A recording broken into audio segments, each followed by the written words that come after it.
പടച്ചവന്റെ കാരുണ്യമെന്ന് നമ്മൾ കേട്ടിട്ടുണ്ട്, കണ്ടിട്ടുണ്ടോ? ഒരിക്കൽ മൂസാ നബി അലൈഹിസ്സലാമിന്റെ ചാരത്തേക്ക് ഒരുപറ്റം ജനങ്ങൾ വിഷമത്തോടെ കടന്നു വരികയാണ്.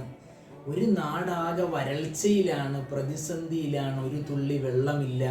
മൂസാ നബി അലൈഹിസ്സലാമിനോട് പടച്ചവനോടൊന്ന് ദുആ ചെയ്യാൻ പറയുമ്പോൾ മൂസാ നബി അലൈഹിസ്സലാം കരങ്ങൾ ഉയർത്തുകയാണ്.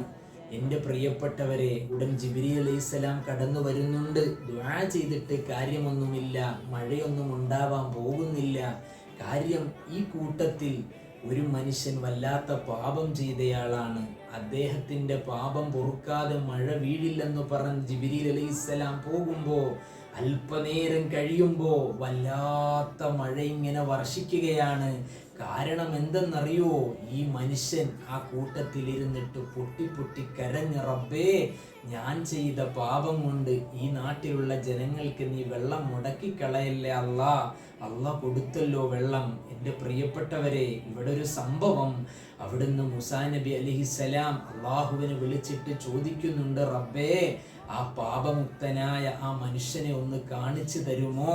അള്ളാന്റെ മറുപടി, ഇല്ല ഇല്ല, ഞാൻ കാണിച്ചു തരില്ല. ഞാനെങ്ങാനും കാണിച്ചു തന്നാൽ ഇത്ര നാള് പാപം ചെയ്ത മനുഷ്യനാണോ ഇതെന്നെങ്ങാനും ഒരു തോന്നൽ എൻ്റെ പടപ്പിനെ കുറിച്ചെങ്ങാനും തോന്നിക്കാൻ പോലും ഒരവസരം ഞാൻ തരില്ലെന്ന് കാണിച്ച ആ പടച്ചവന്റെ കാരുണ്യം നിങ്ങൾ ചിന്തിക്കണം.